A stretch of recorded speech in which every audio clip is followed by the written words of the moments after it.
రాష్ట్రంలో 5 ఏళ్లు అధికారంలో ఉన్న వైసీపీ 10 లక్షల కోట్ల రూపాయలు అప్పు చేసి జంప్ అయిందని సీఎం చంద్రబాబు మాజీ సీఎం జగన్ పై ఫైర్ అయ్యారు. ఎన్టీఆర్ జిల్లా ముప్పాళ్లలో ప్రజావేదిక కార్యక్రమంలో పాల్గొన్నారు. తాము అధికారంలోకి వచ్చిన మరుక్షణం నుంచి రాష్ట్రంలో సంపద సృష్టించే ప్రయత్నం చేస్తున్నామని అన్నారు. వచ్చిన లాభాలను నిరుపేదలకు పంచుతామని తెలిపారు. నాయకుడు దూరదృష్టితో ఆలోచిస్తే జాతి బాగుపడుతుందని అన్నారు. రాష్ట్ర జనాభా పెరగాల్సిన అవసరం ఉందని పేర్కొన్నారు. వెల్తీ, హెల్తీ, హ్యాపీ సొసైటీనే తమ లక్ష్యమని అన్నారు. రాష్ట్ర ఆర్థిక వ్యవస్థ ఇబ్బందికర పరిస్థితిలో ఉందని, మెల్లిమెల్లిగా అన్నిటినీ చక్కదిద్దుకుంటూ వస్తున్నామని సీఎం చంద్రబాబు తెలిపారు. చెప్తున్నా, తల్లికి వందనం కింద ఎంతమంది పిల్లలుంటే అంతమంది పిల్లలకి ఇస్తాం. ఇప్పుడిప్పుడే జనాభా తగ్గిపోతా ఉంది. కనీసం ఒక కప్పులు ఎవరైతే భార్యాభర్త ఉన్నారో 2 పిల్లల కంటే తక్కువ కాకుండా 3 కంటే సంతోషం. కనీసం 2 ఉండాలి. లేకపోతే జనాభా తగ్గిపోతే, ముసలివాళ్ల సంఖ్య పెరిగితే, ఈరోజు అభివృద్ధి చెందిన దేశాల్లో జనాభా లేకుండా అవస్థపడే పరిస్థితికి వచ్చారు. ఆ పరిస్థితి మన దేశానికి రాకూడదు అనేది నా ఆకాంక్ష. దానికి కూడా మీ సెక్రటరీ ఏం ఎక్సర్సైజ్ చేశారో తెలియదు, ఈ ఊర్లో కలెక్టర్ గారు ఏం ఎక్సర్సైజ్ చేశారో తెలియదు. వీళ్ళు కూడా రీఓరియంట్ చేయాలి. వాళ్ళు కూడా అభివృద్ధి మాట్లాడుతున్నారు తప్ప భవిష్యత్తు గురించి ఆలోచించే పరిస్థితిలో లేరు. అదే సమయంలో అన్నదాత కింద రైతుకి ఇవ్వాల్సిన డబ్బులు కూడా 20,000 రూపాయలు ఇస్తా అన్నాం. కేంద్రం 6,000 రూపాయలు ఇస్తుంది. రాష్ట్ర ప్రభుత్వం 3 విడతల్లో 14,000 రూపాయలు ఇచ్చే బాధ్యత ఈ ప్రభుత్వానికి. ఇది కాకుండా మత్స్యకారులకు కూడా 20,000 చొప్పున. కూటమి ప్రభుత్వం ఏర్పడి దాదాపు 10 నెలలు కావస్తున్నా టీడీపీ, జనసేన కార్యకర్తలు, నాయకుల మధ్య వివాదం మాత్రం అక్కడక్కడ కొనసాగుతూనే ఉంది. తాజాగా ఎమ్మెల్సీ నాగబాబు ముందే వీళ్ల గొడవలు బొగ్గమన్నాయి. ఎమ్మెల్సీ నాగబాబు పిఠాపురం నియోజకవర్గంలో పర్యటించారు. ఈ క్రమంలో తెలుగుదేశం, జనసేన పార్టీలకు చెందిన కార్యకర్తల మధ్య ఘర్షణ నెలకొంది. ఎమ్మెల్సీ నాగబాబు పర్యటిస్తుండగా జై వర్మ, జై టీడీపీ అంటూ పసుపు జెండాలతో పెద్ద ఎత్తున నినాదాలు చేశారు. ఇక దీనికి జనసేన కార్యకర్తలు అడ్డుపడడంతో ఒకరినొకరు తోసుకోవడంతో తీవ్ర ఉద్రిక్తత చోటు చేసుకుంది.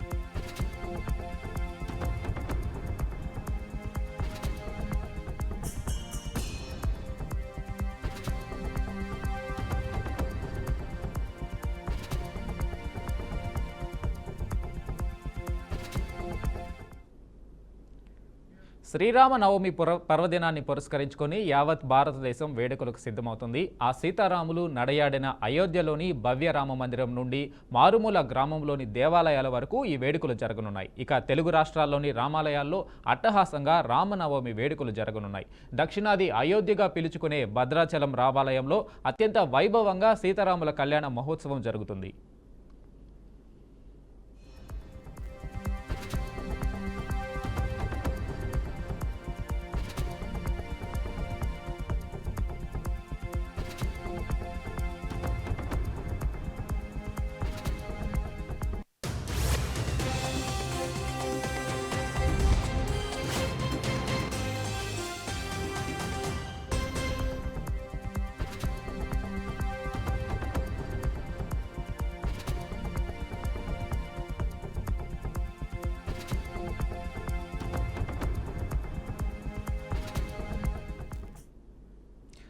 ఇటీవల మృతి చెందిన ప్రవీణ్ పగడాలను అవమానపరచడం సరికాదని ప్రజాశాంతి పార్టీ అధ్యక్షుడు కేఏ పాల్ అన్నారు. ప్రవీణ్ కేసులో సోషల్ మీడియాలో అతి ఉత్సాహం ప్రదర్శించడంపై మండిపడ్డారు.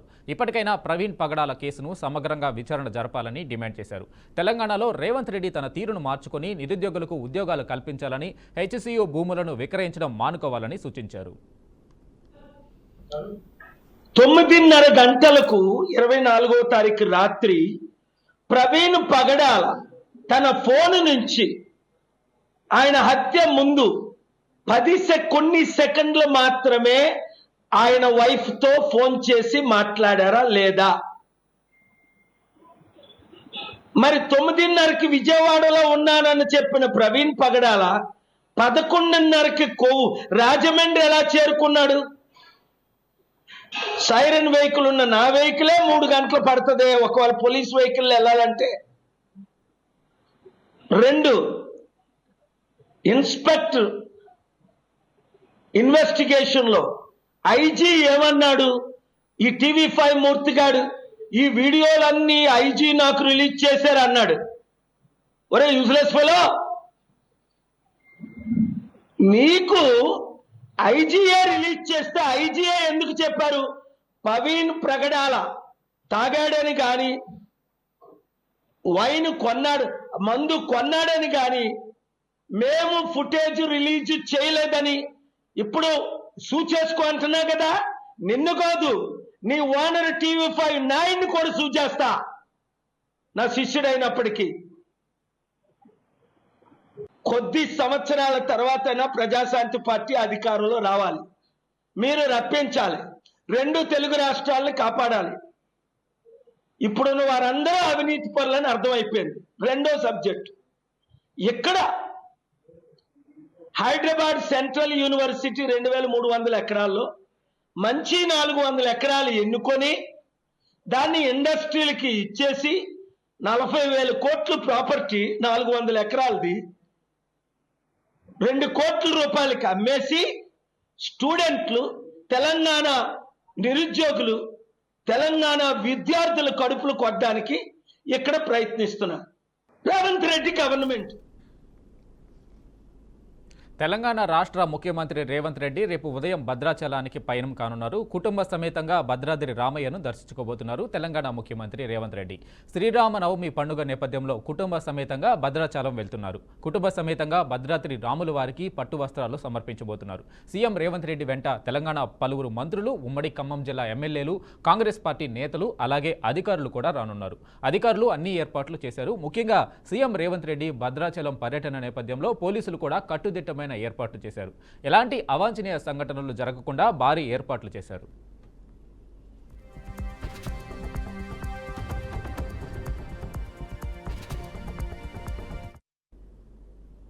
హైదరాబాద్లోని కంచె గచ్చిబౌలి భూముల వ్యవహారంపై తెలంగాణ ముఖ్యమంత్రి రేవంత్ రెడ్డి సమీక్ష నిర్వహించారు.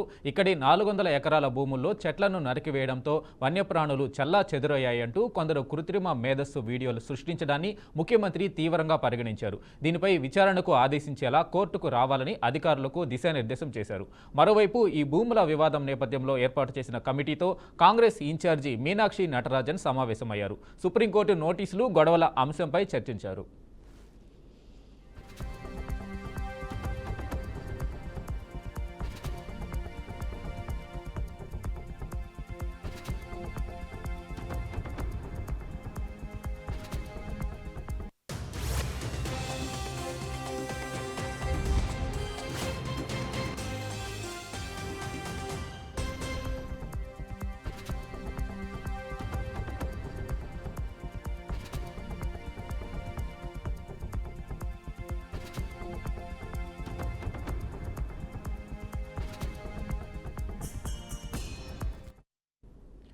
తెలంగాణలో రాబోయేది బీజేపీ ప్రభుత్వమేనని, దానిని అందిపుచ్చుకోవడానికి అంతా సిద్ధంగా ఉండాలని పార్టీ శ్రేణులకు ఎంపీ ఈటల రాజేందర్ పిలుపునిచ్చారు. బీజేపీ మేడ్చల్ అర్బన్ జిల్లా విస్తృత స్థాయి కార్యకర్తల సమావేశానికి ఈటల ముఖ్య అతిథిగా హాజరయ్యారు. పదవిని పొందేటప్పుడు ఉండే ఆరాటం పనిచేసేటప్పుడు కూడా ఉండాలన్నారు. పని విషయంలో రాజీ పడే ప్రసక్తే లేదని, డివిజన్ అధ్యక్షులైనా ఎవరైనా 24 గంటలు అందుబాటులో ఉండాలన్నారు. అలా లేని వారు రాజీనామా చేయాలంటూ సంచలన వ్యాఖ్యలు చేశారు. 10 మంది ఉన్నప్పటికి కూడా నేను ఎన్నుకున్నటువంటి నాయకులకు మాత్రం మచ్చ తేయకుండా ఉండాలని, మీ కర్తవ్యం అట్లా నిర్వహించాలని మాత్రం నేను కోరుతా ఉన్నాను. దీంట్లో ఎప్పుడు పార్టీలో మన పార్టీ, నేను చూస్తున్న వేరే పార్టీలకు మన పార్టీకి ఒక మౌలికమైన తేడా ఉంది. జనరల్గా వేరే పార్టీలలో వాటి పోతారు, వీటి పోతారు. మన పార్టీ ఏమో ఒక సిద్ధాంత ప్రాతిపదిక కలిగిన పార్టీ కాకుండా మనకు అనేక మంది వెల్ విషర్స్ ఉంటారు, మనకు అనేక సపోర్ట్ చేసే సంఘాలు కూడా ఉంటాయి. పార్టీ సీన్ సపోర్ట్ ఎంత ఉంటుందో అంతకంటే ఎక్కువ బయట అన్సీన్ సపోర్ట్ కూడా ఉంటుంది మనకు. అంటే ఆ రాష్ట్రంలో మొన్నటి నుంచి కాంగ్రెస్ ప్రారంభించిన సన్నబియ్యం పథకం ప్రధాని మోడీ బియ్యమేనని కేంద్ర మంత్రి బండి సంజయ్ అన్నారు. మోడీ బియ్యాన్ని సక్రమంగా అందించాల్సిన బాధ్యత రాష్ట్ర ప్రభుత్వంపై ఉందన్నారు. అన్ని రేషన్ దుకాణాల్లో మోడీ బియ్యం తీసుకోవడానికి ప్రజలు బారులు తీరుతున్నారని చెప్పుకొచ్చారు. కేంద్ర ప్రభుత్వం బియ్యం అందిస్తుంటే మంది పెండ్లికి పోయి మంగళహారతి పట్టినట్లు కాంగ్రెస్ పార్టీ నేతలు ప్రధాని మోడీ కేంద్రం పేరు ప్రస్తావించకుండా వాళ్ల పథకంగా చిత్రీకరించారని ఆరోపించారు. బియ్యం పంపిణీ పథకంపై వీధి నాటకాలు వేసే వారికంటే కాంగ్రెస్ పార్టీల నేతలు అంతకుమించి నటిస్తున్నారని ఆరోపించారు. రేషన్ బియ్యానికి డబ్బులు ఇచ్చేది కేంద్ర ప్రభుత్వం అని పేరు చెప్పుకునేది మాత్రం కాంగ్రెస్ పార్టీ అని ఆగ్రహం వ్యక్తం చేశారు. కాంగ్రెస్ ఎన్ని చెప్పుకున్నా అవి మోడీ బియ్యమేనని స్పష్టం చేశారు.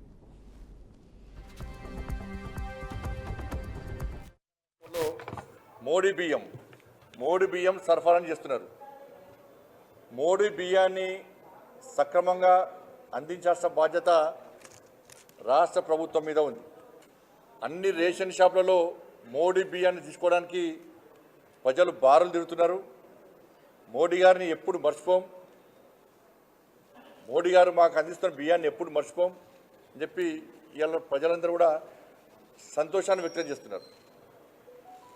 ఇటువంటి పరిస్థితుల్లో ఒక మోడీ గారు బియ్యాన్ని అందిస్తుంటే మంది పెళ్లిలకు పోయి మంగళారతులు పట్టినట్టు కాంగ్రెస్ పార్టీ వాళ్ళు ఇవాళ కనీసం మోడీ గారి పేరు చెప్పకుండా, కేంద్ర ప్రభుత్వం యొక్క పేరు ప్రస్తావించకుండా వాళ్ళ పథకంగా చిత్రీకరించుకునే ప్రయత్నం చేస్తున్నారు. తెలంగాణ సీఎం రేవంత్ రెడ్డి జపాన్ పర్యటన షెడ్యూల్ ఖరారైంది. ఈ నెల 15 నుంచి సీఎం రేవంత్ రెడ్డి జపాన్లో పర్యటించనున్నారు. తెలంగాణకు పెట్టుబడుల లక్ష్యంగా 8 రోజుల పాటు జపాన్లో పర్యటించనున్నారు. జపాన్లో కొత్త సాంకేతిక పరిజ్ఞానం, ఏఐ ఆధారిత అభివృద్ధిపై సీఎం అధ్యయనం చేయనున్నట్టు తెలుస్తుంది. స్కిల్ వర్సిటీ కోసం సాంకేతిక అభివృద్ధిపై అధ్యయనం చేయనున్నారు. తెలంగాణ అభివృద్ధిలో భాగస్వామ్యం కావాలని జపాన్ను రేవంత్ రెడ్డి కోరే అవకాశం ఉన్నట్లు సమాచారం.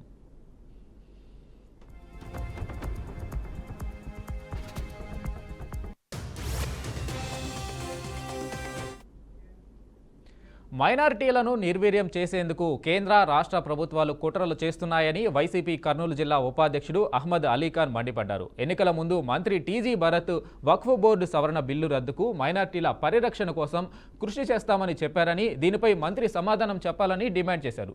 రాష్ట్రంలోని మైనారిటీల హక్కులను కాలరాసేందుకు టీడీపీ పార్టీ ఎంపీలు, ఎమ్మెల్యేలు, ఎమ్మెల్సీలు మైనారిటీ మంత్రి కుట్రలు చేస్తున్నారని ఆయన విమర్శించారు. భారతదేశంలో 20 కోట్ల పైగా ఉన్న మైనారిటీల ఆస్తులను కొల్లగొట్టేందుకు బీజేపీ ప్రభుత్వం పాల్పడుతుందని ఆరోపించారు. రాష్ట్ర ముఖ్యమంత్రి చంద్రబాబు నాయుడు చరిత్రహీనుడుగా నిలిచిపోతారని మండిపడ్డారు.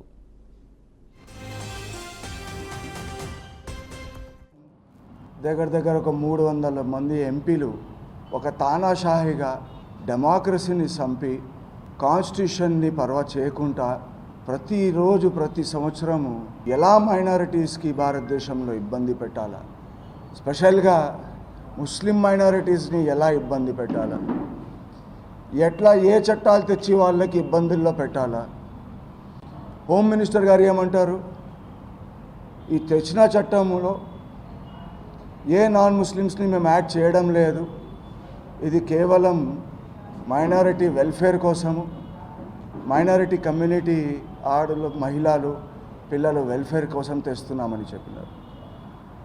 మరి ఒక 5 నిమిషాల తర్వాత minority affairs minister Kiran Rijiju గారు మాట్లాడుతూ ఇందులో 2 నాన్ మైనారిటీ ఆఫీసర్స్ని బోర్డులో పెడతాము, వాళ్ళు కూడా.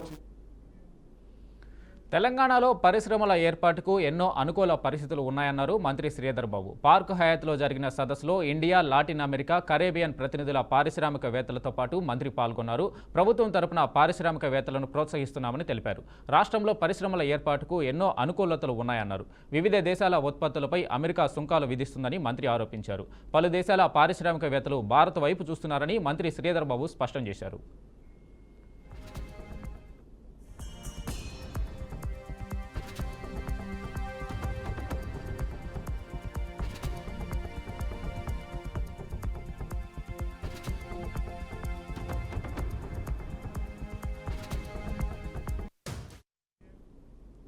కాంగ్రెస్ ప్రభుత్వానికి బీసీలంటే చిన్నచూపా అని ఎమ్మెల్సీ కల్వకుంట్ల కవిత ప్రశ్నించారు. అసెంబ్లీ ఆవరణలో మహాత్మా జ్యోతిరావు పూలే విగ్రహ ఏర్పాట్లో జాప్యం ఎందుకని నిలదీశారు. తన నివాసంలో బీసీ సంఘాల నాయకులతో కలిసి పూలే విగ్రహ సాధన దీక్ష పోస్టర్ ఆవిష్కరించారు.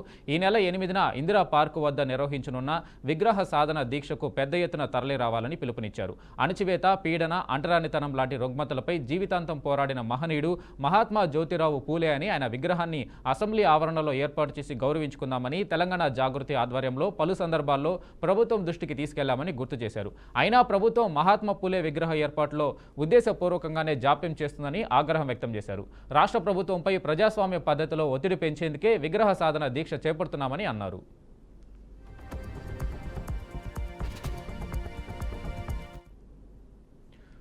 మావోయిస్టులకు నెల రోజుల వ్యవధిలో 2 భారీ ఎదురు దెబ్బలు తగిలాయి. గత నెలలో 64 మంది మావోయిస్టులు లొంగిపోగా ఇప్పుడు మరో 86 మంది మావోయిస్టులు జిల్లా పోలీసులు ఎదుట లొంగిపోయారు. దీంతో మావోయిస్టు పార్టీకి గట్టి ఎదురు దెబ్బ తగిలింది.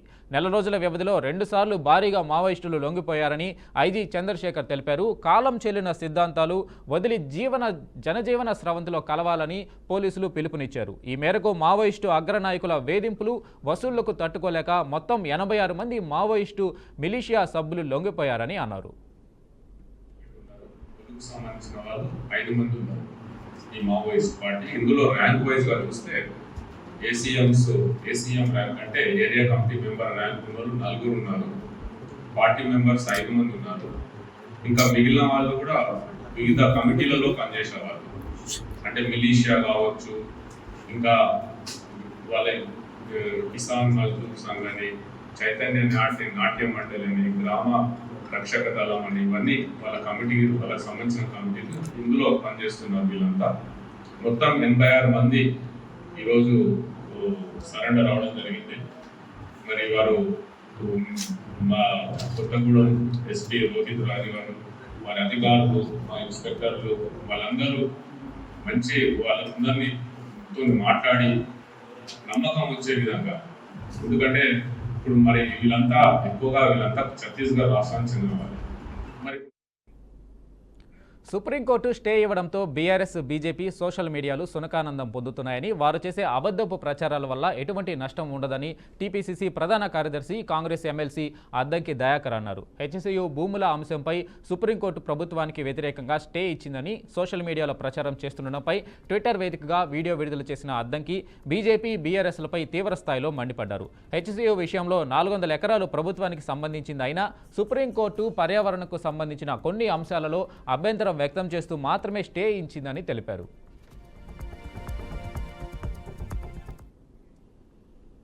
కోల్కతా నుంచి హైదరాబాద్కు చేరుకున్న సన్ రైజర్స్ హైదరాబాద్ ఆటగాళ్లు అభిషేక్ శర్మ, నితీష్ కుమార్ రెడ్డి నేడు జూబ్లీ హిల్స్ పెద్దమ్మ తల్లి ఆలయాన్ని సందర్శించారు. ఆలయ అధికారులు వీరికి ప్రత్యేక దర్శనం కల్పించి శాలువాతో సత్కరించారు. ఆలయ అర్చకులు పూజల అనంతరం ఆశీర్వదించారు. జట్టు వరుస ఓటములతో ఇబ్బంది పడుతుండడంతో అమ్మవారి ఆశీర్వాదం కోసం వీరు ఆలయానికి వచ్చినట్లు సమాచారం. దీంతో ఎస్ఆర్హెచ్ ఈసారి ఐపీఎల్ టైటిల్ గెలిచేలా ఆశీర్వదించాలని అభిమానులు కోరుకుంటున్నారు. కాగా ఈ సీజన్ను రాజస్థాన్పై భారీ విజయంతో ప్రారంభించిన సన్ రైజర్స్ ఆ తర్వాత గాడి తప్పింది. హ్యాట్రిక్ ఓటముల పాలైంది. ఎల్ఎస్జీపై 5 వికెట్లు, డీసీపై 7 వికెట్లు, చివరి మ్యాచ్లో కేకేఆర్ చేతిలో 80 పరుగుల భారీ తేడాతో పరాజయం పాలైంది. ఇలా ఎస్ఆర్హెచ్ హ్యాట్రిక్ ఓటములు నమోదు చేయడం పట్ల ఫ్యాన్స్ ఆందోళన వ్యక్తం చేస్తున్నారు.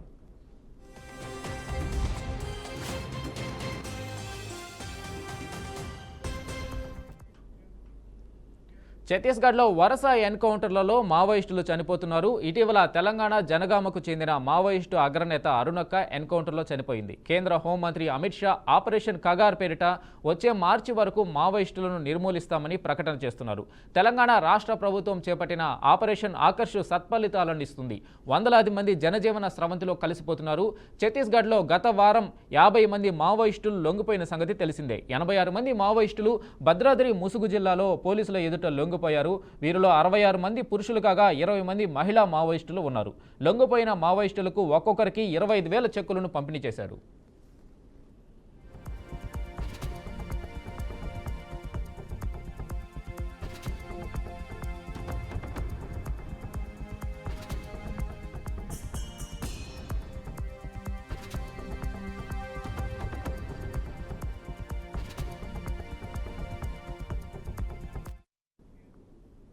మావోయిస్టులు ఆయుధాలు వీడి జనజీవన స్రవంతిలో కలవాలని కేంద్ర హోంశాఖ మంత్రి అమిత్ షా పిలుపునిచ్చారు. ఆయన ఛత్తీస్గఢ్లోని దంతెవాడలో పర్యటిస్తున్నారు. ఈ సందర్భంగా మాట్లాడుతూ బస్తర్ గిరిజనుల అభివృద్ధిని మావోయిస్టులు ఆపలేరని అన్నారు. 2026 మార్చి నాటికి నక్సల్ సమస్య అంతమవుతుందని ధీమా వ్యక్తం చేశారు.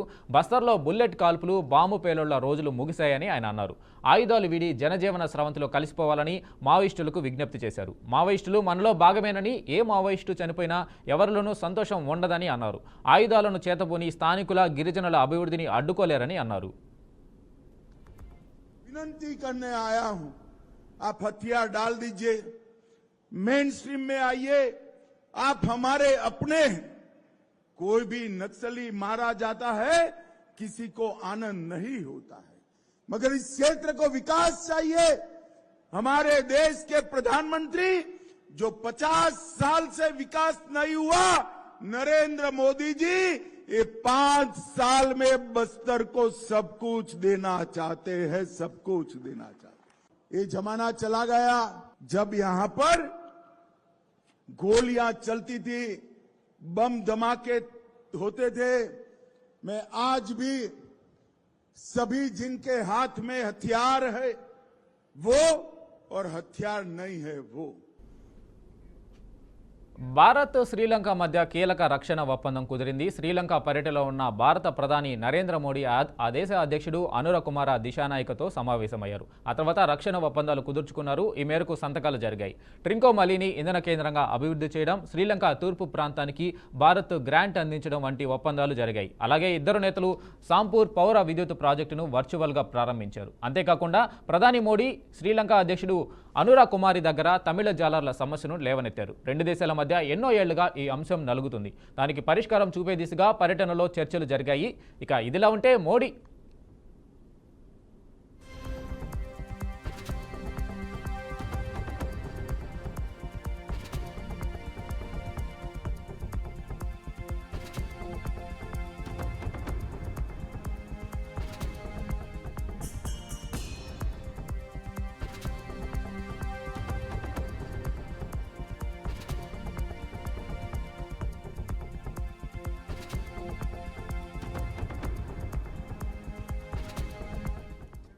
ఇదిలా ఉంటే మోడీ మరో ఘనత సాధించారు. మోడీ శ్రీలంక ప్రభుత్వ అత్యున్నత పురస్కారం అందుకున్నారు. ద్వీపదేశ అధ్యక్షుడు అనుర కుమార దిశనాయకే శ్రీలంక మిత్ర విభూషణ పురస్కారాన్ని మోడీకి అందజేశారు. కాగా శ్రీలంక ఆర్థిక సంక్షోభం నుంచి ఇప్పుడిప్పుడే కోలుకుంటున్న సమయంలో మోడీ పర్యటన జరిగింది. కాగా 3 ఏళ్ల క్రితం ద్వీపదేశం ఆర్థిక సంక్షోభంలో చిక్కుకున్నప్పుడు భారత్ $4.5 బిలియన్ విలువైన ఆర్థిక సహాయాన్ని అందించింది.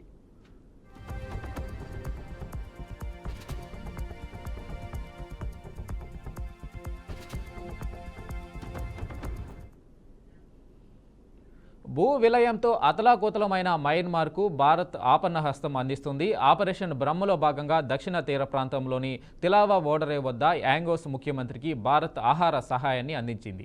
మయన్మార్కు దక్షిణంగా 400 కిలోమీటర్ల దూరంలో ఉన్న తిలావా ఓడరే వద్ద నేవీ నౌక ద్వారా 442 మెట్రిక్ టన్నుల ఆహార సహాయం అందింది.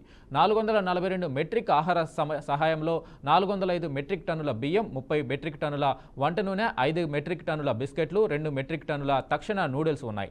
ఇవన్నీ మయన్మార్లోని బాధితుల తక్షణ ఆహార అవసరాలను తీర్చిదిద్దడం కోసం పంపిస్తున్నట్లు విదేశాంగ మంత్రిత్వ శాఖ వెల్లడించింది. ఏప్రిల్ 1న ఆహార సాయం అందించేందుకు విశాఖపట్నం నుండి ఐఎన్ఎస్ గరియాల్ బయలుదేరింది. Briefing on Operation Brahma.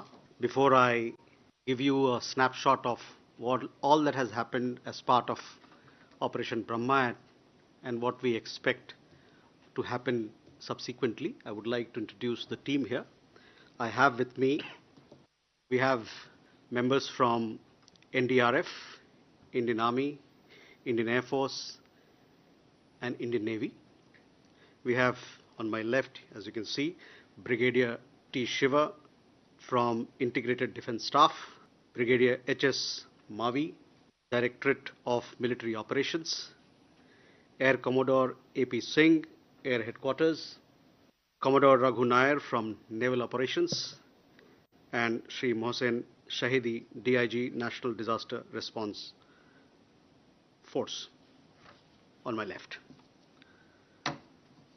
friends, as you are well aware that a massive earthquake struck Myanmar yesterday around afternoon time. We all are aware of the kind of destruction that it has left. Massive loss of life and property has been reported.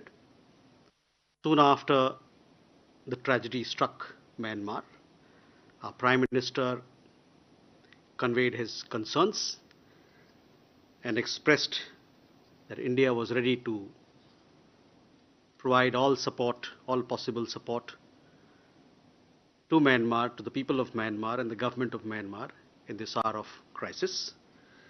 Special briefing.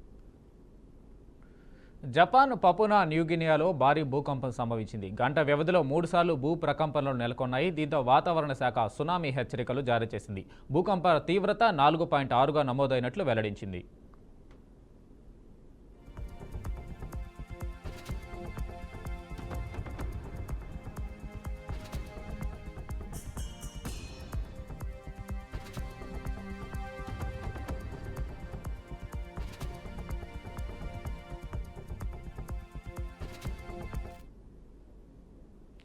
కొంతకాలంగా ఆకాశమే హద్దుగా దూసుకుపోతున్న బంగారం, వెండి ధరల పెరుగుదలకు break పడింది. అంతర్జాతీయ పరిణామాల నేపథ్యంలో దేశీయంగా పుత్తడి ధర భారీగా తగ్గింది.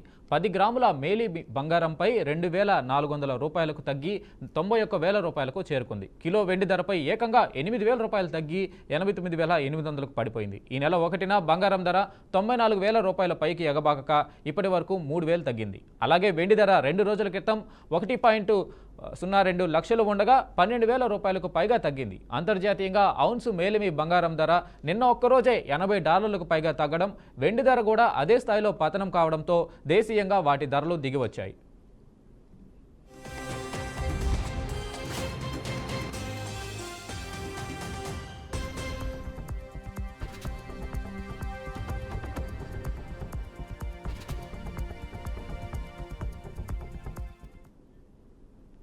ఇవి bulletin updates. Keep watching BRK news తెలుగుడి సత్తా.